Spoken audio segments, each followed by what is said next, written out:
उसके बाद क्या हुआ होगा? इसके बाद फिर अंतरिक्ष जो बोल लीजिए, ये बना होगा।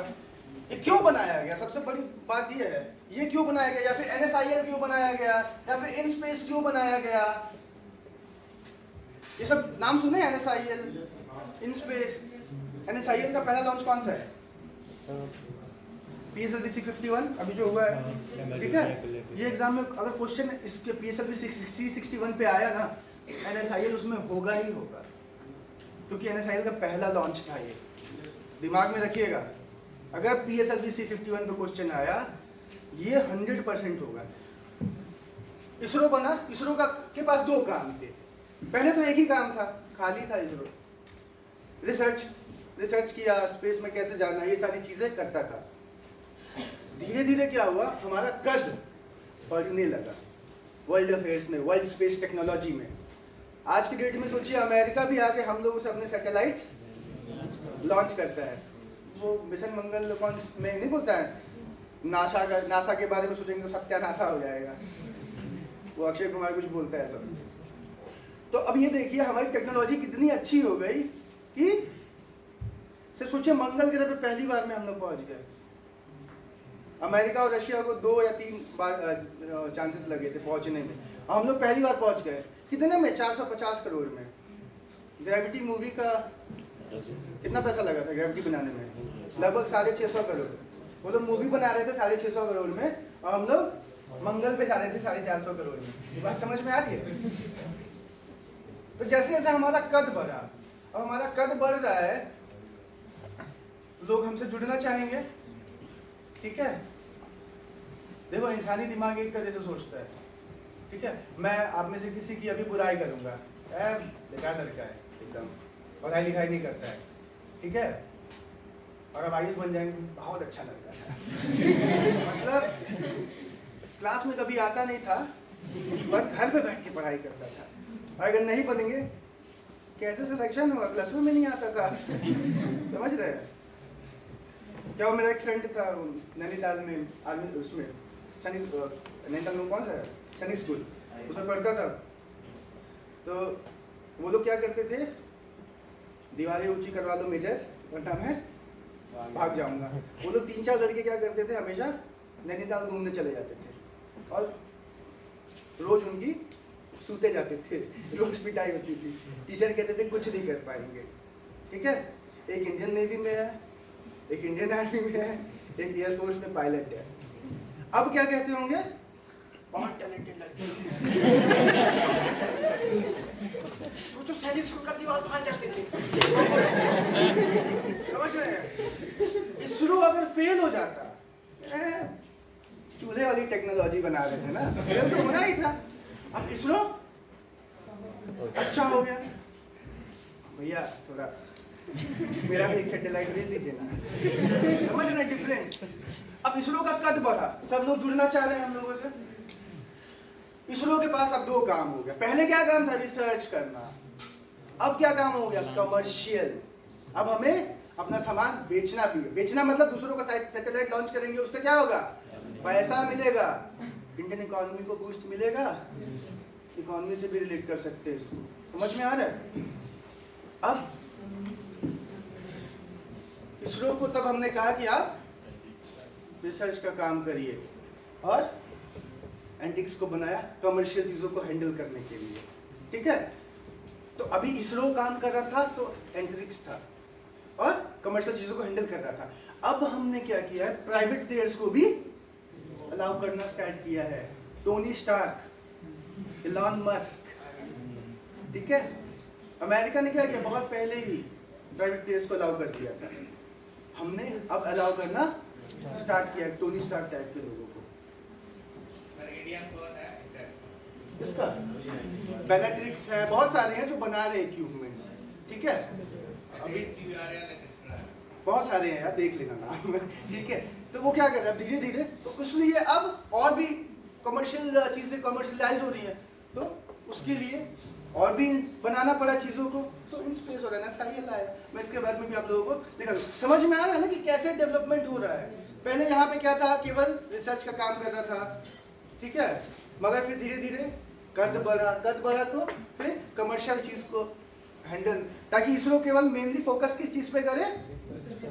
वो बोलता है ना भाई तू एग्जाम दे भाई, टेंशन मत नहीं लेने का, मैं बॉडी लेके आता मुन्ना भाई MBBS है ना, भाई को क्या चाहिए थी, बॉडी चाहिए थी, तो कहते बॉडी लेके आ, ठीक है। तो सर्किट क्या करता है, भाई तू पढ़ाई करने का टेंशन नहीं लेने का, मैं बॉडी लेके आता हूँ, तो बॉडी लेके जाता है।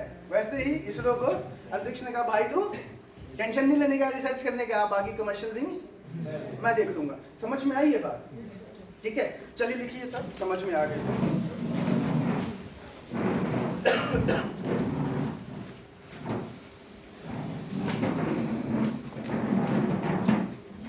चल लिखिए, the committee on peaceful use of outer space, ये लिख लीजिए COPUOS, शॉर्ट में ये लिख लीजिए COPUOS is the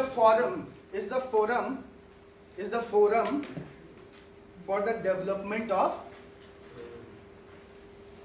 the Committee for Peaceful Use of Outer Space is the forum for the development of international space laws. It is the forum for development of international space laws. लिख लिया, चलिए आगे लिखिए। The committee has concluded, देखिए committee बात मत लिखिए, ऐसे लिख लीजिए, डबल ई ऐसे कर दीजिए, समझिएगा कमिटी है, ठीक है। मैं ऐसे लिखता हूँ, the committee has concluded 5 international treaties, 5 international treaties for the space related activities. The committee has concluded 5 international treaties on space related activities या फॉर स्पेस रिलेटेड एक्टिविटीज। लिख लिया, आगे लिखिए। these 5 treaties deals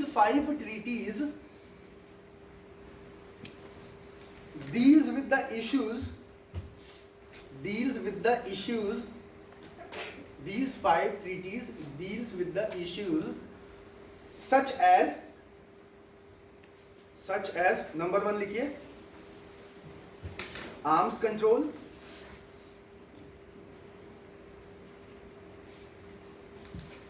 ठीक है, एक्सप्लोरेशन, पहला arms control, दूसरा exploration, तीसरा liability for damage caused by space object, तीसरा liability for damage caused by space object, तीसरा क्या है, liability for damage caused by space object, चौथा rescue and safety of spacecraft and astronauts, चौथा rescue and safety of spacecraft and astronauts, ठीक है। पांचवा exploitation of natural resources in outer space, exploitation of natural resources in outer space, तो जल्दी जल्दी लिखेंगे आप लोग, exploitation of natural resources in outer space and last क्या है, dispute settlement, हाँ अभी मैं आपको इसके ऊपर लिखा रहा हूँ, अभी 5 आएंगे, वो डिस्प्यूट सेटलमेंट उसी में आ गया ना, उसमें होगा। अभी तो इसमें तो बहुत सारे पॉइंट्स हैं, ये तो आपको इसके ऊपर लिखवा रहा हूँ कि इसका इसने क्या किया, ठीक है ना। लिखिए, each treaty stresses the notion that, each treaty stresses the notion, each treaty stresses the notion that outer space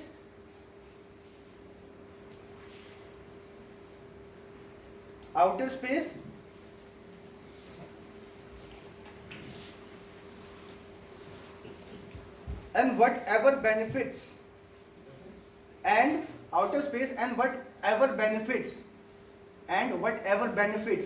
that are accrued out of outer space and any other benefit that are accrued out of outer space outer space and whatever benefits that are accrued out of outer space. मतलब outer space और जो benefit outer space से हमें मिल रहा है या मिलने वाला है should be devoted to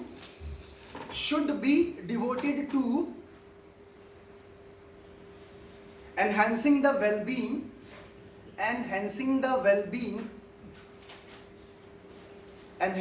well-being of all countries and humankind. Enhancing the well-being of all countries and humankind. लिख लिया? चलिए अब लिखिए आउटर स्पेस ट्रीटी. ठीक है, उसके प्रिंसिपल्स आउटर स्पेस ट्रीटीज में क्या क्या है. ठीक है, it provides for following principles. Number 1, the exploration and use of outer space. The exploration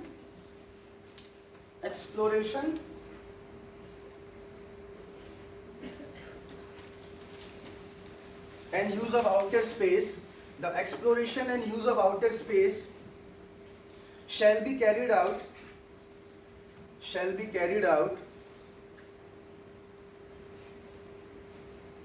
for the benefit of and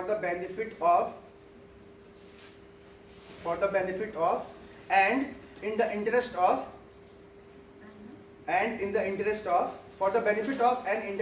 of all countries. ये बात समझ में आई कि स्पेस एक्सप्लोरेशन जो करेंगे ना वो हम सबके बेनिफिट के लिए कर रहे हैं. ये नहीं है कि नासा कर रहा है तो केवल यूएसए के लिए है, वो सबके लिए है. ठीक है, तभी तो एक बात बताइए, परसीवरेंस लॉन्च होता है, इंडिया में लोग एक्साइटेड होते हैं, है ना. आईएएस में क्वेश्चन पूछा जाता है बिकॉज स्पेस क्या है, सबके लिए है. इस चीज से अभी बात समझ सकते हैं. परसीवरेंस लॉन्च हुआ, आपके एग्जाम में क्वेश्चन आ रहा है, आपका कंट्री कौन सी है? इंडिया. क्यों है ऐसा? क्योंकि स्पेस सबका है. ठीक है, कोई टेरिटरी में डिवाइडेड नहीं है स्पेस कि ये रशिया का है, ये अमेरिका का है, ये चाइना का है. नहीं तो फिर रशिया अमेरिका चाइना सारा लेके चल देंगे. ठीक है, इंडिया को भी थोड़ा बहुत मिल जाएगा. ठीक है, क्योंकि हम भी अर्ली स्टार्टर्स रहे. दूसरा पॉइंट लिखिए, outer space shall be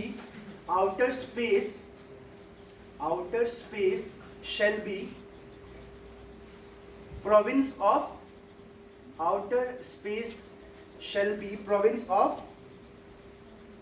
all the mankind. ठीक है, outer space shall be province of all the mankind. ये बात समझ में आ रहा है? outer space पूरे ह्यूमन काइंड का प्रोविंस, सबका है. तीसरा, outer space shall be free for exploration. Outer space shall be free for exploration. Outer space shall be free for exploration and use by all states. Free for exploration and use by all states. ठीक है, चौथा point लिखिए, outer space is not subject to national appropriation. मतलब national appropriation मतलब क्या? ये मेरा है, ये तेरा है, बाकी दुनिया रहन बसेरा है ना. कि अमेरिका आगे बोलता है कि ये मैं यहाँ उतर गया हूँ, ये मेरा लैंडर है यहाँ पे, तो ये टेरिटरी अब किसकी हो गई? मेरी हो गई. ऐसा नहीं करना है. तो उसको लिखिए कैसे, outer space is not subject to national appropriation. ठीक है, outer space is not subject to national appropriation. अगला पॉइंट लिखिए, no state shall place nuclear weapons in space. No state shall place nuclear weapons in space. कोई भी state nuclear weapon नहीं रखेगा ले जाके स्पेस में. तो आज तक जो भी आपको बचपन से मूवीज में दिखाया गया कि न्यूक्लियर वेपन रखा है, वहां से फायर कर रहे हैं, सब क्या था? गलत था. ठीक है ना. तैयारी करने का ये भी फायदा है, बहुत सारे मिथ्स जो हमारे बचपन के होते हैं वो दूर हो जाते हैं. और आउटर स्पेस ट्रीटी से आपका एक मिथ दूर हो गया कि जो पिक्चर में दिखाता है वो क्या है, गलत है। बट क्या फ्यूचर में ऐसा नहीं हो सकता? ठीक है, लिखिए no state shall place a nuclear weapon and other weapons of mass destruction, WMDs, and other weapons of mass destructions, WMDs, and other weapons of mass destructions in space, WMD, weapon of mass destruction। क्या है?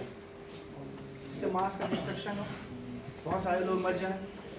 ये क्या क्या हो सकता है? Nuclear weapon हो सकता है, केमिकल वेपन हो सकता है, बायोलॉजिकल वेपन हो सकता है। कोरोना आया था तो हम लोग क्या कह रहे थे स्कूल में? It's biological weapon. और क्या चाइना ने किया है ये, है ना? तो मगर ऐसा हो सकता है कि चाइना कुछ और वायरस बैठ के बना रहा हो, पूरा बात चलता रहता है दिमाग में लोगों के, न चैन से जीते हैं न जीने देते हैं। ठीक है, खुद तो कोरोना फैला दिया और चाइना में पूरी तरह नहीं फैला। 5,000 किलोमीटर इटली में तबाही मची हुई, इंडिया में हम लोग लॉकडाउन में थे। ठीक है, तो कोई भी वेपन ऑफ मास डिस्ट्रक्शन और न्यूक्लियर वेपन कहाँ नहीं रखेगा? स्पेस में। बात समझ में आ गई?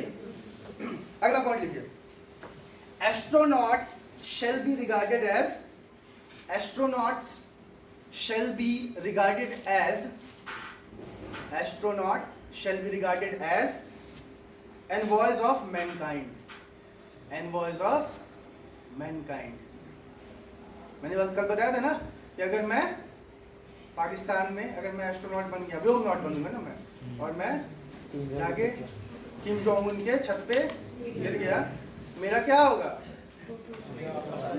वो मैं डिसाइड करूंगा, वो तो जोंग उन क्या नाम है उसका, वही डिसाइड करेंगे ना। तो आप गोली मरवा दो, तोप पे पथरा के उड़वा दो, मतलब गजब गजब लोगों के वो शौक होते हैं। अपने घर के लोगों को भी नहीं छोड़ता है। कोई हंस दिया तो प्रॉब्लम, वो रो रहा है कोई रोया नहीं तो प्रॉब्लम। बट एक पॉजिटिव चीज मैंने बताई थी नॉर्थ कोरिया के बारे में, क्या थी? याद है सबको ना? अच्छे से याद रखिएगा दिमाग में। अगला पॉइंट लिखिए, state shall be responsible for, states shall be responsible for, states shall be responsible for all the national space activities, all the national space activity। यहाँ पे नेशनल का मतलब ये नहीं हुआ नेशन वाला, मतलब अगर उस स्टेट का, उस कंट्री का कोई आदमी कोई नेशनल कोई एक्टिविटी कर रहा है और जिसकी वजह से कोई प्रॉब्लम हो रही है, मान लो स्पेस एक्स है, स्पेस एक्स कर रहा है कुछ स्पेस में, उसने फैल्कन भेजा ऊपर, ठीक है, कुछ प्रॉब्लम हो गई, जिम्मेदारी किसकी है? यूएसए की है। समझ में आ रहा है? ठीक है, किसकी जिम्मेदारी है? यूएसए की। ये बात समझ में आई? ठीक है, अगला पॉइंट लिखिए, states shall be liable for, state shall be liable for damage caused by their space objects, states shall be liable for damage caused by their space objects, states shall be liable for damage caused by their space objects। लिख लिया? मैंने बताया था ना कल ये point कि satellite किसकी है? हमारी है, सॉरी लॉन्च हम कर रहे हैं, सैटेलाइट किसकी है? अमेरिका की है। ठीक है, अब ये जाके कहीं दूसरी कंट्री में गिर जाता है, हम क्या बोलेंगे? अमेरिका ने हमें फोर्स किया था लॉन्च करने के लिए। बोल सकते हैं ऐसा? नहीं, जिम्मेदारी किसकी होगी? हमारी, है ना। और इसीलिए देखो इसरो जो है ना, इसरो का PSLV, मतलब समझ लो कि इसमें सबसे अच्छी बैटिंग कौन कर रहा है इंडिया को? मैच कौन? पंत है वो आज का, मतलब फेल नहीं हो रहा है, टेस्ट मैचेस जिता रहा है। ठीक है, PSLV का फेलियर देखिएगा आप, जाइएगा इसरो की वेबसाइट पर लिस्ट देखिएगा, 3-4 फेलियर्स दिखेंगे और शायद 52-53 कितने लॉन्च हो चुके होंगे, देख लीजिएगा, सोचिएगा। मतलब सक्सेस रेट जो है सबसे ज़्यादा किसका है? इसीलिए सारी कंट्रीज यहाँ आती हैं हमसे लॉन्च करवाने के लिए। नहीं तो अमेरिका के पास नासा है, कहाँ हमारे पास आएगा, है ना। हमारे पास क्यों आ रहा है? पहले उसने हमें क्या सोचा? कुछ नहीं कर पाएंगे, पर अब भैया एक बार भेज दीजिए भैया। याद है ना? अगला पॉइंट लिखिए, States shall avoid harmful contamination. States shall avoid harmful contamination. States shall avoid harmful contamination of space and celestial objects. Of space and celestial objects. मतलब आप किसी भी प्लैनेट पे जा रहे हैं या स्पेस में जा रहे हैं, गंदगी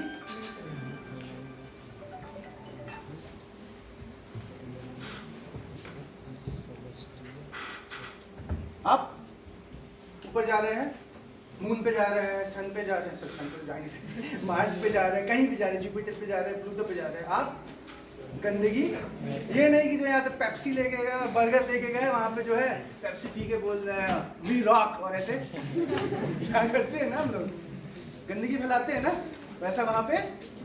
और ये किसकी रिस्पॉन्सिबिलिटी है, नेशनल की कि स्टेट की? मैं जाता हूँ, इंडियन नेशनल हूँ, मैं गंदगी फैला के आऊंगा, जिम्मेदारी किसकी मानी जाएगी? नाम किसका खराब होगा? मेरा। तो ऐसा काम, तो आप में से कोई अगर एस्ट्रोनॉट बनता है तो ऐसा काम मत करिए कि यहाँ से पेप्सी लेके जाइएगा, ये प्यास है बड़ी, ठीक है ना, क्या बोलेगा कि थम्स अप, कूदने लगिएगा जाके, तो मैं स्पेस क्राफ्ट से कूद रहा हूँ अपना, ठीक है, बंजी जंपिंग मत करिएगा। चलिए अगला पॉइंट लिखिए, moon and other celestial objects, moon and other celestial objects shall be used for, moon and other celestial objects shall be used for peaceful purpose. Moon and other celestial objects shall be used for peaceful purpose. ठीक है, अब क्या क्या बचा? Rescue convention, liability convention, registration convention, moon convention. जो 10वां point है ना लिखवाया, लास्ट पॉइंट, मून कन्वेंशन में वहीं उठा के डाल दीजिएगा, ठीक है, मून कन्वेंशन हो जाएगा। रेस्क्यू कन्वेंशन में कि हम रेस्क्यू किसका किसका करेंगे? एस्ट्रोनॉट्स का और स्पेसक्राफ्ट्स का, ठीक है। अगर मेरा स्पेसक्राफ्ट चाइना में गिर जा रहा है तो ये चाइना की भी रिस्पॉन्सिबिलिटी होगी कि वो इंडिया का स्पेसक्राफ्ट खुजवाए। इंडिया का एस्ट्रोनॉट चाइना में है तो चाइना की जिम्मेदारी क्या है ना। ऐसा ही एक कन्वेंशन था जिसके तहत अभिनंदन को यहाँ लाया गया था। कौन सा कन्वेंशन था? जेनेवा कन्वेंशन, ठीक है। तो अच्छा, उसके बाद लाइबिलिटी कन्वेंशन क्या था कि लाइबिलिटी किसकी होगी? स्टेट की होगी, ठीक है। और क्या एक बचा? Registration convention. अच्छा, रजिस्ट्रेशन करना जरूरी क्यों है? मान लो एक सैटेलाइट गिर जाता है, रजिस्टर्ड नहीं है, किसी को पता नहीं है किसका है, ठीक है। इंडिया का था, गिर गया, अमेरिका बोला आपका है, मेरा नहीं है। इसलिए रजिस्ट्रेशन जरूरी है। किस ऑर्बिट में घूम रहा है, सारी बातें पता होनी चाहिए ना। रजिस्ट्रेशन क्यों जरूरी है? गिर गया, चाइना तो पक्का बोल देगा ऐसा सैटेलाइट गिरा, ठीक है। ऐसे बोला ना कोरोना मैंने नहीं फैलाया, वैसे बोलेगा सैटेलाइट गिर गया, China you are responsible, it wasn't me, मेरा सैटेलाइट नहीं था। बात समझ में आ रही है?